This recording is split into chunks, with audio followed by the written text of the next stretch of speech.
Good morning everyone. तो आज की इस वीडियो में दोस्तों हम लोग जो बर्नौलीज थ्योरम है उसका एक और एप्लीकेशन देखेंगे जिसका नाम है वेंचुरी मीटर। ठीक है, तो दोस्तों ये वेंचुरी मीटर क्या होता है? वेंचुरी मीटर एक ऐसा डिवाइस होता है जो कि रेट ऑफ फ्लो को मेजर करने के काम आता है। ठीक है, रेट ऑफ फ्लो जो है इसको मेजर करने के काम आता है। तो दोस्तों ये रेट ऑफ फ्लो क्या होता है? कोई भी एक पाइप है, मान लेते हैं कोई भी एक पाइप है, ठीक है, और इस पाइप के अंदर से कोई लिक्विड फ्लो कर रहा है, ठीक है, तो वो लिक्विड का वॉल्यूम पर यूनिट टाइम, कितना volume per unit time flow कर रहा है उसको बोलते हैं रेट ऑफ फ्लो। ठीक है, वॉल्यूम का यूनिट क्या होता है दोस्तों? वॉल्यूम का यूनिट होता है मीटर क्यूब और टाइम का यूनिट होता है सेकेंड। ठीक है, ओके, तो ये जो रेट ऑफ फ्लो है उसका यूनिट है मीटर क्यूब पर सेकेंड। तो यहाँ पर दोस्तों कितना वॉल्यूम फ्लो हो रहा है पर यूनिट टाइम ये आपको मेजर करना है, मतलब आपको रेट ऑफ फ्लो मेजर करना है। तो इसके लिए दोस्तों वेंचुरी मीटर का यूज किया जाता है। दोस्तों ये रेट ऑफ फ्लो को मेजर करने का एक और तरीका है। वो तरीका क्या है कि आप अगर यहाँ का एरिया मेजर करते हो, ये एरिया, ठीक है, और यहाँ की अगर आप वेलोसिटी मेजर करते हो तो ये एरिया इंटू वेलोसिटी, ये जो प्रोडक्ट है ये आपको रेट ऑफ फ्लो देगा।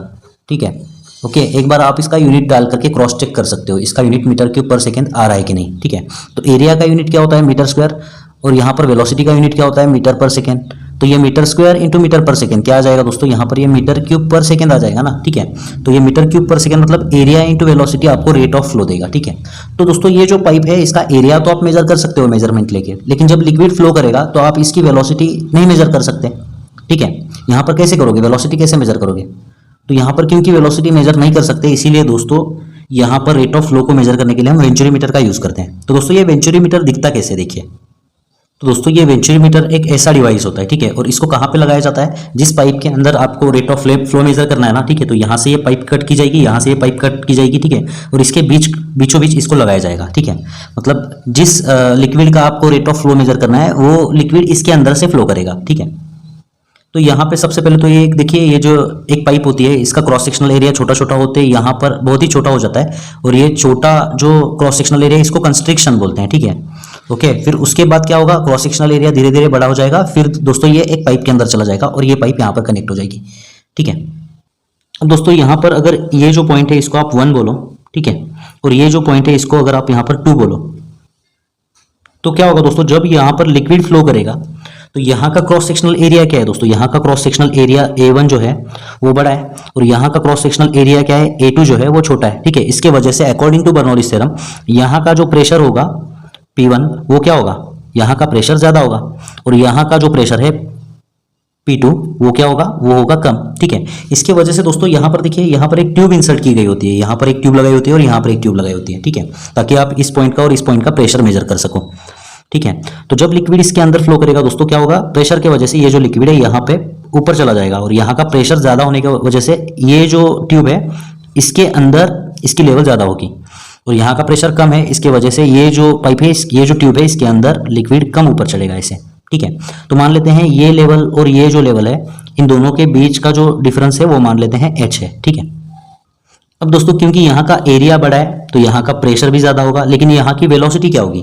यहाँ की जो वेलोसिटी होगी V1 वो कम होगी। ठीक है, यहाँ की वेलोसिटी जो है V1 वो कम होगी अकॉर्डिंग टू कंटिन्यूटी इक्वेशन, और यहाँ की जो वेलोसिटी है V2 वो क्या होगी दोस्तों? क्रॉस सेक्शनल एरिया कम होने की वजह से यहाँ की जो वेलोसिटी है वो ज्यादा होगी। ठीक है, अब अगर दोस्तों किसी तरीके से आप यहाँ पर V1 या V2 मेजर कर पाओ, ठीक है, तो आपको A1 और A2 की वैल्यू पता है ना, तो अगर किसी तरीके से आपको V1 पता चल जाए तो A1 इंटू V1 आपको क्या देगा?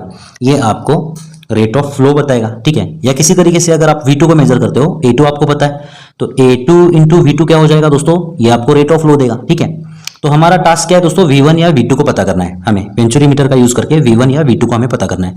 तो दोस्तों ये V1 और V2 को पता करने के लिए हम यहाँ पर 1 और 2 पॉइंट के बीच बर्नौलीज थ्योरम को यूज करेंगे। तो अकॉर्डिंग टू बर्नौलीज थ्योरम क्या होता है दोस्तों? इस पॉइंट का प्रेशर P1, ठीक है, प्लस इस पॉइंट का रो जी H1 बोल सकते हैं हम लोग यहाँ पर, ठीक है, प्लस हाफ इंटू रो V1 स्क्वायर, ये किसके बराबर होता है? इस पॉइंट की ये जो वैल्यूज हैं उसके बराबर होगा। ठीक है, okay, so which is equal to इस पॉइंट का pressure P2 plus rho g H2 plus क्या होगा दोस्तों यहाँ पर? Half into rho V2 square. ठीक है, लेकिन क्योंकि दोस्तों ये पॉइंट और ये पॉइंट जो है सेम हॉरिजॉन्टल लेवल पे है ना, ठीक है, यहां से देखिए ये इसकी हाइट H1 और इसकी हाइट H2 सेम है ना, ठीक है। तो यहाँ से ये रो जी H1 और रो जी H2 कैंसिल हो जाएगा, क्योंकि H1 is equal to H2, ठीक है। तो इसको उधर भेजने के बाद ये और ये माइनस हो जाएगा, मतलब जीरो हो जाएगा, ठीक है। अब अगर दोस्तों इस इक्वेशन में इस P2 को हम इधर लेके आते हैं तो आपको देखिए क्या इक्वेशन मिलेगा, P1 माइनस P2, ये उधर जाने के बाद माइनस हो जाएगा, और इसको हम उधर भेजते हैं तो ये टर्म उधर जाने के बाद माइनस हो जाएगी। So which is equal to half rho V2 square, ये उधर जाने के बाद हो जाएगा minus half rho V1 square, ठीक है।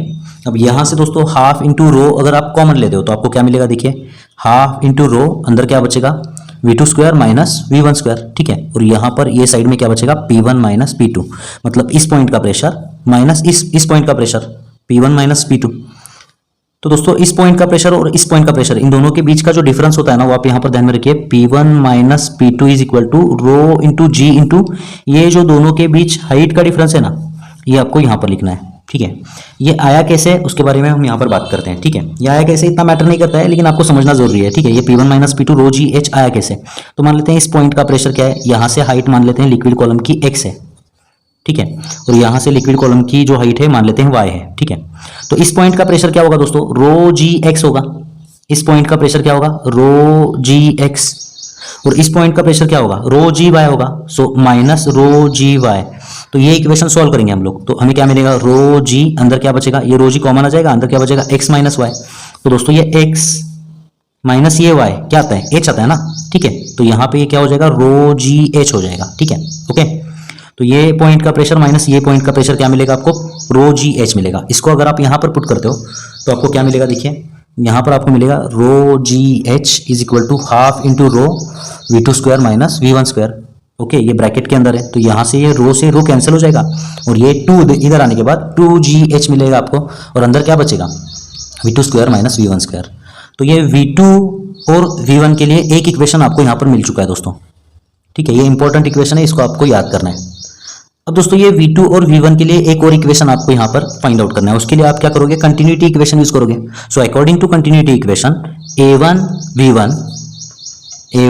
V1 इज इक्वल टू क्या बोलोगे आप यहाँ पर, is equal to A2 V2, ठीक है। तो यहाँ से दोस्तों V1 के लिए एक इक्वेशन मिलेगा आपको, V1 इज इक्वल टू क्या होगा, ये A1 उधर चला जाएगा।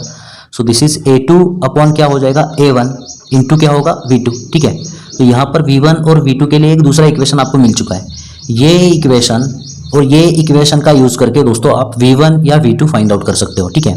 तो एक बार दोस्तों अगर आपको V1 या V2 मिल जाएगा तो आपको A1 और A2 तो पता है, तो अगर V1 मिलता है आपको तो उसको A1 से मल्टीप्लाई करते हो तो आपको रेट ऑफ फ्लो मिल जाएगा, ठीक है, ओके। तो कुछ इस तरीके से दोस्तों रेट ऑफ फ्लो को मेजर किया जाता है वेंचुरी मीटर का यूज करके। अब दोस्तों ये जो ट्यूब्स इंसर्ट किए, ओपन ट्यूब है ना, ये ओपन ट्यूब है ऊपर, ठीक है, ओके।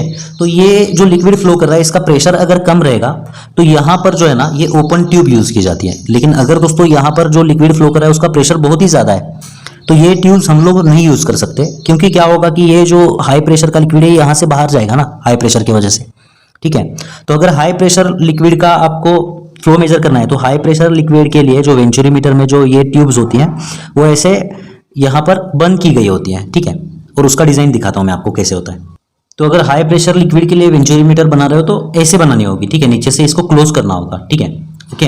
तो ये 1 पॉइंट है, ये मान लेते हैं 2 पॉइंट है, और इसके अंदर मान लेते हैं मर्क्यूरी डाला है, इसके अंदर आपने क्या किया है, मर्क्यूरी डाल दिया है, ठीक है। हाई प्रेशर लिक्विड के लिए आप मर्क्यूरी यूज करोगे यहाँ पर, ठीक है, ओके। तो जब फ्लो शुरू होगा तो यहाँ का प्रेशर बढ़ेगा ना दोस्तों, यहाँ का प्रेशर बढ़ेगा तो ये जो है इसको नीचे की तरफ प्रेस करेगा, और यहाँ का प्रेशर घटेगा तो क्या होगा, ये मर्क्यूरी की लेवल यहाँ से नीचे चली जाएगी और यहाँ से ऊपर चली जाएगी, ठीक है। मतलब यहाँ पे ब्लू कलर से दिखाता हूँ मैं, यहाँ से जो मर्क्यूरी की लेवल है वो नीचे चली जाएगी, ठीक है, और मर्क्यूरी की जो लेवल है वो यहाँ से ऊपर चली जाएगी जब फ्लो शुरू होगा तब, ठीक है।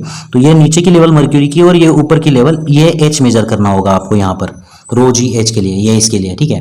और यही इक्वेशन आपको यूज करना है, ठीक है। बाकी ये 2 इक्वेशन यूज करने हैं आपको पॉइंट 1 और पॉइंट 2 के लिए, लेकिन H के लिए आपको ये मेजर करना होगा दोनों के बीच का डिफरेंस, ठीक है, ओके।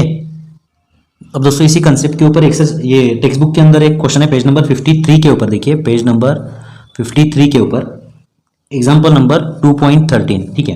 तो यहाँ पर देखिए A पॉइंट प्रोवाइड किया गया है आपको और यहाँ पर एक B पॉइंट प्रोवाइड किया गया है, ठीक है। और आपको क्या इन्फॉर्मेशन प्रोवाइड की गई है, water flows through a tube as shown in figure. ये जो ट्यूब है इसके अंदर से वाटर फ्लो कर रहा है, find the difference in mercury level, तो आपको यहाँ पर ये मर्क्यूरी लेवल की डिफरेंस पता करना है, मतलब आपको यहाँ पर एच पता करना है, ठीक है। Okay, if the speed of the flow of water at point A is 2 metre per second, मतलब ये जो ए पॉइंट है यहाँ का स्पीड आपको प्रोवाइड किया गया है 2 metre per second, and at point B is 5 metre per second, और बी पॉइंट का स्पीड जो है वो आपको यहाँ पर प्रोवाइड किया गया है 5 मीटर पर सेकेंड, ठीक है। और जी की वैल्यू आपको यहाँ पर 9.8 लेने को बोला गया है, ठीक है। अब दोस्तों आपको क्या पता करना है, एच पता करना है, तो सिंपली आपको ये इक्वेशन यूज करना है ना। यहाँ पर देखिए V2 की वैल्यू पता है, V1 की वैल्यू पता है और जी की वैल्यू पता है, तो यहाँ से आप एच आराम से फाइंड आउट कर सकते हो, ठीक है। तो यहाँ पर दोस्तों ये वेंचुरी मीटर वाला जो कंसेप्ट है ये खत्म होता है और इसके साथ साथ चैप्टर नंबर 2 भी खत्म होता है, ठीक है। तो मिलते हैं दोस्तों आपसे अगली वीडियो में एक नए चैप्टर के साथ। धन्यवाद। चैनल को प्लीज सब्सक्राइब करिए और वीडियोस को शेयर करिए।